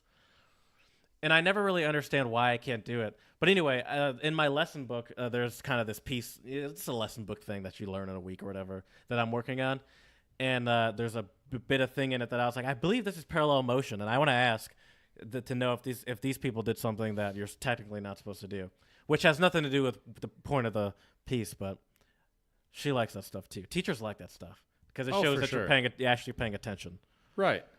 I would agree with you, and that brings me to like the next thing I wanted to say was just with adults, you definitely will have really interesting conversations, and especially me only being 27 years old, I had a student that was in his 60s, and he would tell me cool stuff about like he had visited Germany in like the 70s and the 80s, right? And like could tell me a lot of cool stuff that I didn't even know about. Yeah, so there's a lot you can learn. Exactly, you can learn a lot as a teacher when you're teaching older people.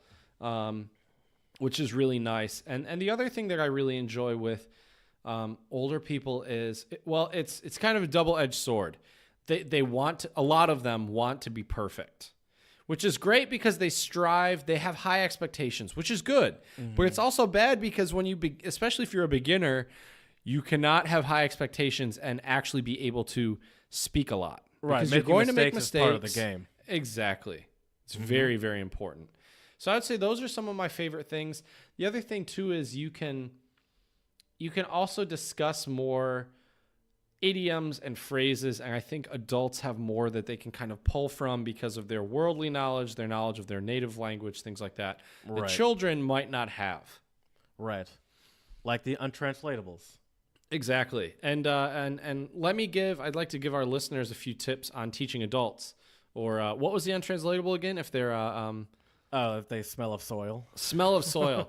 So all of our soil-smelling students out there, what's important, I would say, is finding a healthy balance between making it communicative, but also giving them that extra language knowledge that they crave. Because you're going to say sentences, and they'll pick up on, why did you use a different form here? Or why did you use a different case here? Things like that. And so they'll pick up on those subtle things if you're talking very slowly and clearly. More than the younger ones do. They pick up on of course. Okay. Of course. And the other thing is, too, I've taught a lot of adults who had previous experience. This was in the German context, and they had previous experience learning German, but so they had a lot of vocabulary they could draw from. It was just connecting the dots and getting them to feel comfortable to speak. So I would say also what's important when you teach adults is I think some teachers try to shy away from using their native language. In this case, for me, it was English because I was teaching in the United States. And I believe kind of the opposite of that. I think it's good to build on already, they have all this language knowledge of their first language, 60 years of it for one of my students. And it's like, why would you cut that off and only have it be... I understand the advantages of having it be immersive. I get that. But at the same time, that's not how we naturally learn a language usually, right? Yeah. We use our first language to help us kind of as a crutch or as a, I don't know, maybe even as a slingshot, if you will, to help us... and the nice thing is if you're learning German and you're an English speaker, there's a lot of similarities. Maybe not in grammar structure per se, but definitely with vocabulary. Mm-hmm. When I was in college and took German, we had, we had a lady in our class. She was probably in her 60s, I would say, somewhere in her 60s. Oh, I remember her, yeah. Yeah, and she was, she's, I think, a good example of what you're saying because she was... probably as like when it came to writing papers and stuff, she was probably by far the best. Like she probably, was the most meticulous with grammar and stuff like that. But like getting her to talk was for Perry. I mean, not for me. I wasn't getting her to talk, but for Perry was kind of like pulling teeth. Perry's our German teacher. And also like she wasn't the strongest talker. Like it was a lot of uhs and ums and thinking about putting the sentences together. And I think that goes to what you were saying. Like there was a lot of a lot of perfectionism in her conversation, making sure she's getting the right word every time. Thinking about, is it dem or dare, where it's like you're really stalling this sentence for something that's not going to make a huge difference at the end of the day. Exactly. But you have to somehow either try to get your adult students over that barrier or just sadly try to work with it, because I had some adult students who for them, it was really nice because they only really cared about speaking. But then I had a lot of other students that were older where it was really important for them to get everything grammatically correct. For me, It's all about meaning. It's not all about grammar. It's one thing if you want to be an actual German teacher, then I think it's very important that you speak, using correct grammar structures. But, if you travel to Germany and that's why you're taking a German class, so you have basic survival German, Germans aren't going to care if you use der, die, dem, des, das. They won't care. It doesn't matter. Yeah, they get it. Exactly. So that can be a difficulty when you teach adults, whereas with kids, it's not usually a problem. Another thing, though, that I think is important when you teach adults is I prefer using literature with adults rather than music. Because I try to use music in all my levels of language teaching because, as you know, I'm a big audiophile. I've always been a music lover, and do what you know, right? But comes more naturally. But the thing is that with adults, I think it's kind of funny. I teach also like an English for Teachers class at my school, and they're all 40 plus, and I'm teaching them English. And we actually listened to the song "Eat It" by Weird Al Yankovic, which is a parody on "Beat It." Yeah. And we were going over food, so I thought it would be great. Well, then we spent almost 15 minutes because they wanted to translate the song word for word. So that's why I would rather actually do literature instead of a song, because literature, you can give it to your students in advance. Yeah, they can translate it on their own time. Exactly. And then we can do different things with the literature in class. And I think literature is nice because, like I said, a lot of adults, especially if they've taken previous language classes, they may have good vocabulary. So for them, reading is no problem. Yes. So they enjoy it. So it can be a really nice thing to do with adult students. Yeah. And it's easier just in general for older people to sit down and actually read than getting like an 8-year-old to sit down and read, I would assume. Just guessing, I don't know. Right. Well, I would say with children, if you're reading, the teacher needs to read it to them, and it needs to be entertaining. Yes. That's how I would say I would approach that. So we've talked about the youngins and the old fogies. Now I think it's time we meet a little bit in the middle. I'd like to start with college students, because I would say that's where I actually have the most teaching experience for German and for ESL.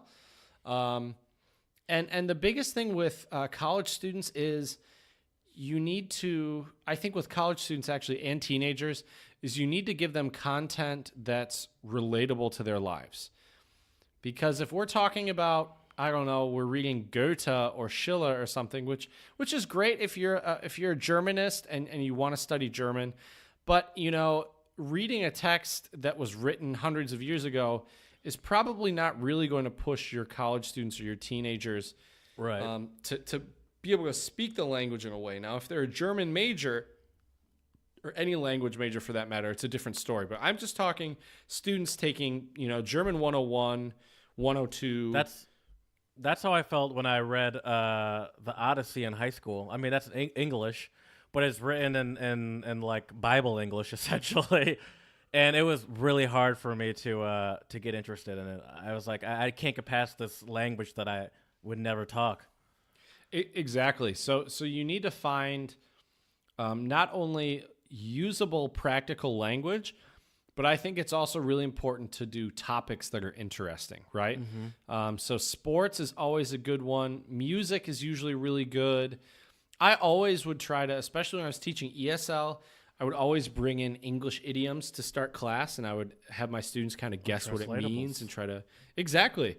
That's probably how this podcast started before we even knew about it. But yeah. Do you ever use clips from The Office? I feel like that's a popular... Oh, yeah. Go-to. There's a really good clip from The Office where they talk about the usage of whom. which obviously we don't really use in American spoken English, but in writing it's used. Yeah. And so we talked about it, and of course Oscar gets it right. It might have even been Toby who got it right. Okay. It was either Oscar or Toby, but Either way, it wasn't Michael. We know that. Well, right. So yeah, Office clips are really good. Also, I like Simpsons clips once in a while. Yeah, I think the important thing whenever you teach students aged anywhere from, I would say, 14 or 15 to in their 20s is make it relatable. I think you need to have a good balance of fun, but then also do some actual schoolwork. I think if I would love to play games with my students all hour, but at the end of the day, I need to also teach them skills that sadly games probably won't teach them. Right. Being able to communicate in a more formal way. What would be funny, though, is to do a game like where the person who can come up with the most formal sentences wins. That would be an interesting game. Or you could do like mock interviews or something like that for work. I actually did that in my classes last week. Oh, for your English? Yeah. Nice. Yeah, and for me, it's very important to give them practical, useful language because I think with children, obviously you want to do that as well. But for me, with children, it's more about building the vocabulary and the passion for learning languages, right? Right. And them having fun because you're inspiring the next generation. That's what you're really doing. That's what I'm hoping to do. Absolutely. Forward. Right. And with teenagers and with college students, it's more about, they need to develop, some academic, language skills.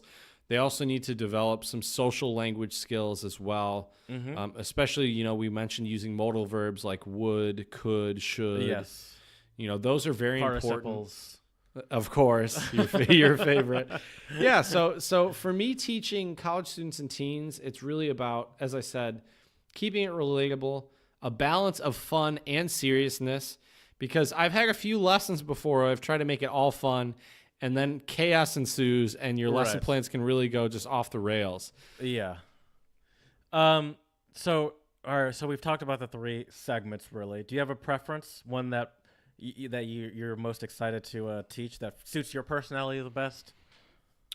I would probably say I like college students probably the most. Also like the students at my school are really bright, and a lot of them, they're about 15 to 18, 19.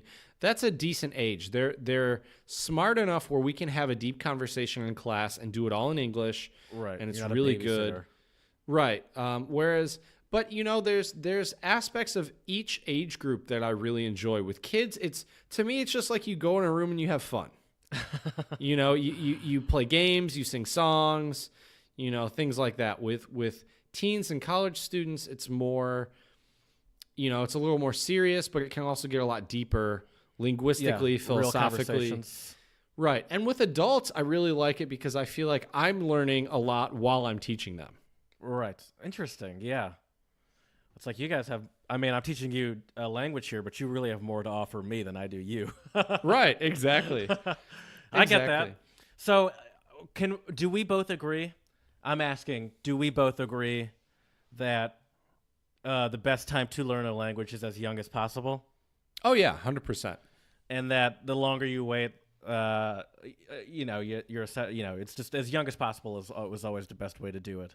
Well, I think it is one of the best ways for a lot of reasons, because obviously if you start younger, you have a step up on everybody else who starts older. So that's one. Mm-hmm. Two, like you mentioned, that kind of this I don't know if the right term is sponginess, but like your brain can really absorb a lot, I think, when you're younger. But I will say, and this obviously would be an entire different episode in itself, but I think there are advantages that adults have over children when it comes to learning a language. It may not be accent and pronunciation, because there's a lot of studies out there that show that really if you want to ever become very native-like, it helps. You're most likely to develop that really more natural native type of accent when you're young. However, adults have different advantages. In theory, you should be a lot smarter as an adult than you are as a child. According to that study I mentioned to you, they mentioned the author has a bunch of different months and years and what's best at that age, and they said that from 1 to 6 months 1 to 6 month old, in this time period, babies are capable of making sounds used in all the languages in the world. However, a child will learn to talk using only the sounds in words in their environment. That's why you may never be able to properly roll your R's or pronounce koza in African click language. I don't know if I pronounced it right, but I felt like I did, and I felt good doing it. Hey, you're trying. That's all that matters. So I mean, that's essentially saying that's like, I mean, ideally you start immersing as early as possible, just to even have the best chance of pronouncing, things as well as possible. And obviously that doesn't say, that doesn't mean to say like at 1, you're like, ah, shit, it's too late. But that does mean that at 1, you're way better off than you are at 5. That's for sure, as far as the pronunciation goes. Right. And even 5's pretty good, probably. Right. And the other thing I also would like to mention is that specific age groups have way different motivation. We kind of touched on this a little bit at the beginning of the segment, but a lot of small children don't have the same driving motivation to learn language, right? A small child, they're fueled by their curiosity and their imagination. Right. They're just going where they're told to go. Like they're in the class because they're supposed to be there. Right. So I would say it's very important when you have young children, you don't want to overcorrect them. If they make mistakes, just let it happen, right? If I have a student and he says he go to the park, I might say, oh, yes, he goes to the park, or I'd say, oh, yes, he went to the park. But I'm not going to stop them and say goad is wrong, don't say goad. Right. Children make these mistakes naturally in their own languages. I think it's also, like I mentioned earlier on, movement and activity is key. You don't want kids sitting in a desk for an hour. You don't want to do that. The other thing is, too, within that same vein, you want to keep the momentum going. You don't want to... I try to really think about good transitions in my lesson plans for children. I try to think about that more so than I do with adults and teens. I would say with teens, like I said, the most important thing is involving their own interests, right? Mm-hmm. I feel like when you're a teenager, that's that time in your life where you like really start to get super serious about things, whether it's music or literature or sports or video games or whatever. So find a way to involve their interests. I think with teens, it's also very, very important to create a strong rapport with your students. You want to have a good relationship with your students. You want them to feel comfortable to talk to you. I try to be as open as possible with my students. I've heard. Yeah, right. And with adults, I would say that it's important to use using age-appropriate activities. Even though adults have the language skill set of a child, they're beginners, I wouldn't play them children's songs. I just wouldn't, because it's a little, when you're an adult and you hear a children's song, exactly. And in that same vein, I also wouldn't equate language ability with intelligence. Obviously, if you're an adult and you're beginning a language, shout out to you for being outgoing enough and brave enough to try to learn a language later in your life. I think that's awesome. And just because you can't, express yourself in your second language you're learning does not mean that you are stupid by any means. And I think with adults, you also need to provide much more detailed feedback, because they want this feedback because they want to know why it is where it is. Exactly. Yeah. And most of them, will write this down. Kids and teens may not write these things down. Mm-hmm. So according to a Harvard study, they say that there are 6 main ways by which you can learn a language: sight, taste, smell, sound, touch, doing. Mm-hmm. Now I'm curious, sight's obvious. I'm curious how sound is obvious. Mm-hmm. Touch is kind of obvious too, and doing's kind of obvious. Taste and smell is what I'm really curious about. I would say the way you would have to use taste and smell would be, take your kids to a restaurant, to a grocery store, to somewhere where they can actually activate these senses, right? It's not like you're going to, do classroom objects and have them lick pencils and desks. That's obviously not going to be a great idea. Remember what that pencil tastes like.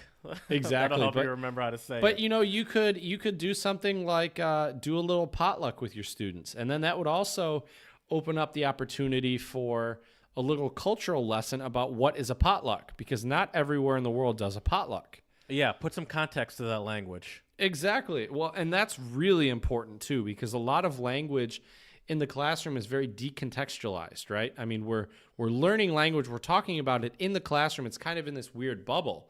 So if you can contextualize it, it's always going to help your students. So that's what I would say though for taste and smell would be the only thing I can really equate it to would be like doing lessons with foods and things like that. My school, my elementary school, and shout out to them because I didn't, until actually this second, I didn't realize how cool this was. But they had something, this is my elementary school way back in the day. So they had this event called Bon Voyage. And what they did was throughout the elementary school, they had a bunch of different booths set up. And people from various countries, within the school, would bring foods or some sort of activity or something, and there'd be little booths set up, and you can go to booths and do different cultural things and taste different foods. And I never really thought about how cool of an experience that was, and that was a great way to experience language and culture through food, because they were like, "This is," and then they'd say, the whatever language of what it was, and they'd say, "This is." And what's in it is this, and they'd say what's in it in the languages of, and then have like translations next to it or something. Right. And I also did a French. I mentioned this before, but I did a French breakfast in high school as well, and brought different. And we were like talking about the foods we were eating and what they were, and it's also fun because who doesn't like eating? Oh, for sure. I agree with you. So. This is a question that I'm curious about, and this is more. You don't have an answer to this, but I was wondering. Oh, I'm curious now. If we're talking learning languages, for a lot of older people, it can be used purely for a brain exercise thing, where it's like, this keeps my brain active. And I know I'm probably never going to use Portuguese, but I like learning it. My grandpa used to speak it, and I want to speak Portuguese. Is there ever a do you think there is an argument to be made for saying that learning a language could be considered pointless if there are other brain activities, for example, learning an instrument, or I don't know, I can't think of anything off the top of my head, that would be more productive? Meditation, that would be more productive for your aging, for your mind that smells of soil. Would there be something that's more productive for your time rather than learning a language? Could that argument be made? Oh, I'm sure it could be made. I don't know enough about brain development and cognitive science and neuroscience. Right. That's why I figured I'm asking a question that's out of your this is way out of my pay grade. Out of my pay grade, out of my knowledge, out of my skill set. But what I would say is I think there are probably things with learning a language that activate certain areas of your brain that maybe only a few other types of things. Like I've heard that music can also do this, like playing an instrument, singing, things like this. Right. But I think the thing about language is, even as you get older, I just think and this is going to sound obviously really corny, and I mean, you and our listeners know damn well that I'm very cheesy and corny at times. That's starting to be like corny Chad TM is going to be a new t-shirt that we right. Or something. Should be, right? Put my face on some corn or something. But yeah, basically what I mean though is that the beautiful thing about learning any language is, I think the point of it at the end of the day is to try to build connections and relationships with other people. Mm-hmm. So if there's a way where you can do that, and nowadays it's very easy with the internet, with YouTube, with their websites, I'm sure, where you can go and talk to people who are native speakers or whatever. And I think for a lot of people will learn languages, like you said, because their grandfather was from Portugal maybe, or they have this connection, and I think it's just like there's just something very innate and human about language. Yes. Yeah, I mean it can be a whole different aspect and conduit for getting to know someone in a way that you never realized before. Speaking and of also corny things right, to say. Right. And also though, really changing your perspective on things. Yes. So that's fair. Even if there might be some sort of neuroscience argument to be made for saying that, well, once you reach this age, if you're going for cognitive strength and health, you might be better. Your time might be better spent doing this. I think that does not to say that there's not different aspects of your thought and mind and just getting to know humans that still aren't useful, even if it's not the best way to keep your brain alive and active. Exactly. Technically, it's still a good way. That's not saying it's not a good way. Oh, for sure. It's definitely a good way, without a doubt. Well, I think this has been a great discussion about teaching languages to different ages. I hope all of our listeners out there who are interested in language teaching or are teachers themselves will gain some new insights after listening to this. But speaking of gaining new insights through listening, I think we should talk about our song of the pod for this episode. Yes. This one's powerful. And the composer is Alfredo Rodriguez. He's a Cuban composer and pianist and singer. And there are a couple different iterations of the song because he's really the guy. He's the writer. He just has bands.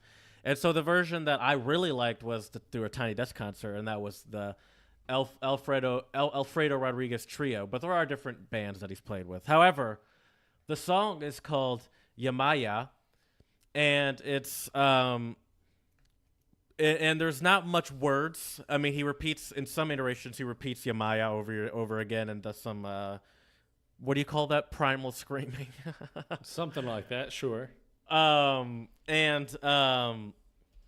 He is an amazing pianist. Like the effortlessness and speed with which he plays some things, it's amazing. And that's why I love the Tiny Desk, just to really watch his fingers go and just watch really just how effortless it was.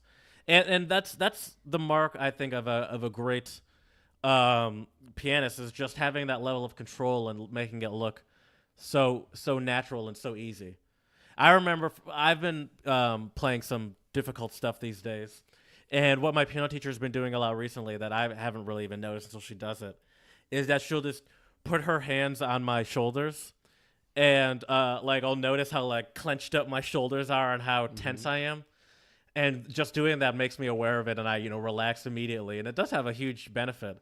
And I think 100%. A huge part of that control is just extreme comfort and just obviously confidence in what you're doing. Obviously, I mean that's clear that he has that. But right, can I give you a little tip, musician to musician? Please. So I've noticed this as well with my guitar playing. Whenever musicians who play an instrument where your breathing doesn't dictate the sound of the instrument, right? So if you play trumpet, obviously your air going in and out will influence the sound. However, with piano and guitar, it doesn't really matter when we breathe or how we breathe. But I am willing to bet you that on difficult passages, you probably hold your breath. Yes, I've talked about this with my piano teacher as well.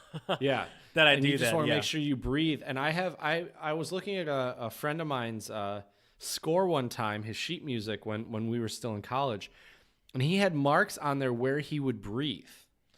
Yeah, I have some of those too, where it's more to break up phrases, but my piano teacher does make a point to say that use that time that you're breaking up a phrase as a breathe point as well, as if you were a singer and that was a breathe point. Use it the same way, where it's like and it's also, especially for someone like me who still needs to remind myself to breathe. It's a helpful reminder to breathe, to use that as not just a break in your hand movement, but also a break in your, make sure you're breathing. Right. Because I tell you, after listening to this song, I feel like Alfredo Rodriguez would probably be passed out if he wasn't breathing right. Because I mean, the dude plays and plays and plays on this song. It's amazing. Yes. It's just such a great piece of music. And go ahead. I was hooked. First couple bars in, I figured you'd like it. I was too. I was amazed. It was great. He doesn't really sing in this one, but it does seem like he has a beautiful voice. And I actually did try to find stuff where he's singing more, but I couldn't find much stuff. I don't think he's a huge singer, but he might throw in some lines here and there. Right. And so the name of the song, as I mentioned, was Llamas. And do you know what that is? I was actually just going to ask you the same thing. Do you know? Do you you have the information? Oh, okay. Yeah, it's the Yoruba Orisha or goddess of the living ocean, who is also considered to be mother of all. She's the source of all the waters, including the rivers of Western Africa, especially the river. I think it's Ogun. Her name is a contraction of Ye Omo Eya, which means mother whose children are the fish. And it's not just a Yoruban thing because Alfredo is Cuban, and it's more based in Afro Caribbean religions in general. I believe it spans over many because the popular one of the popular religions in Cuba is Santeria, which is also a Afro-Cuban Afro Caribbean religion.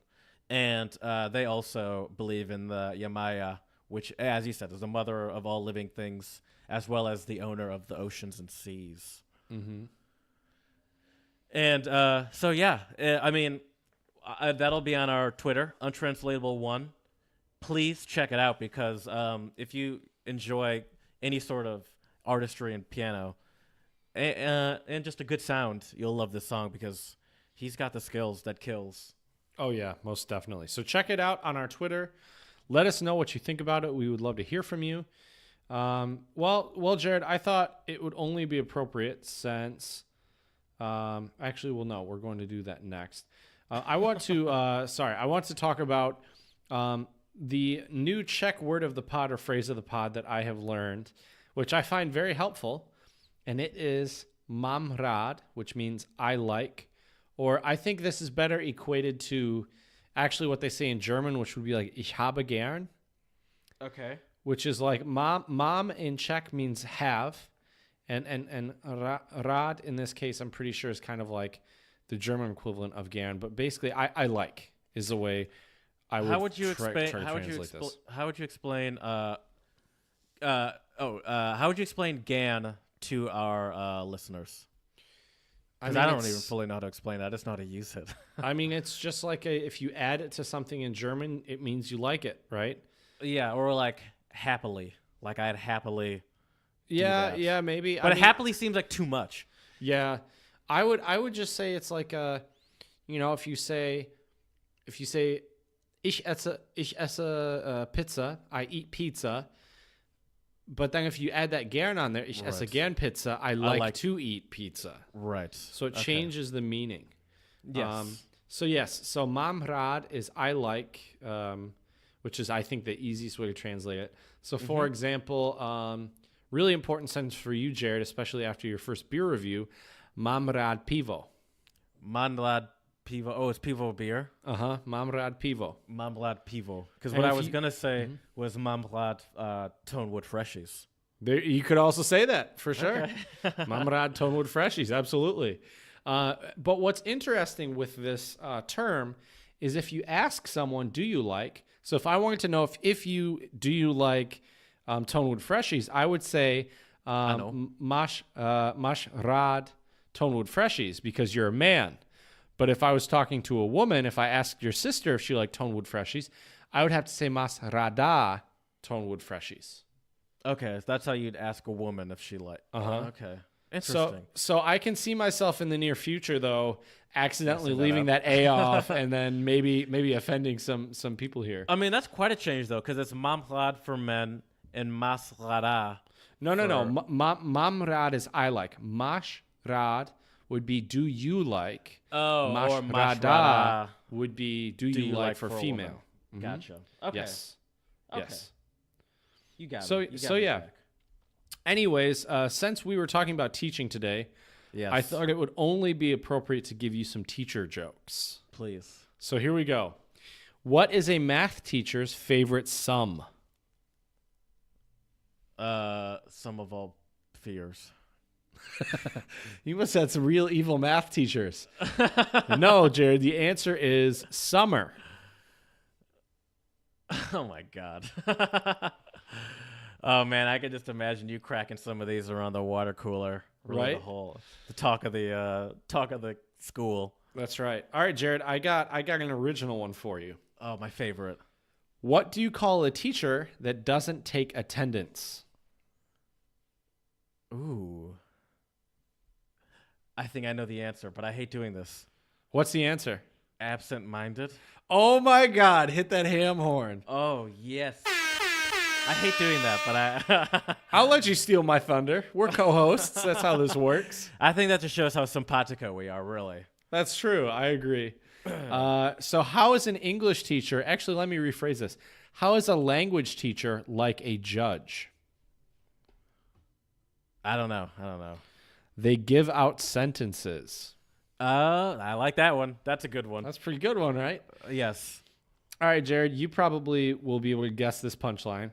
Why did the teacher wear sunglasses? I don't know. Because his students were so bright.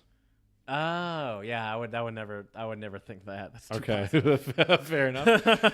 And my last joke of our episode is, why did the teacher write the instructions on the window? So the students would actually see it?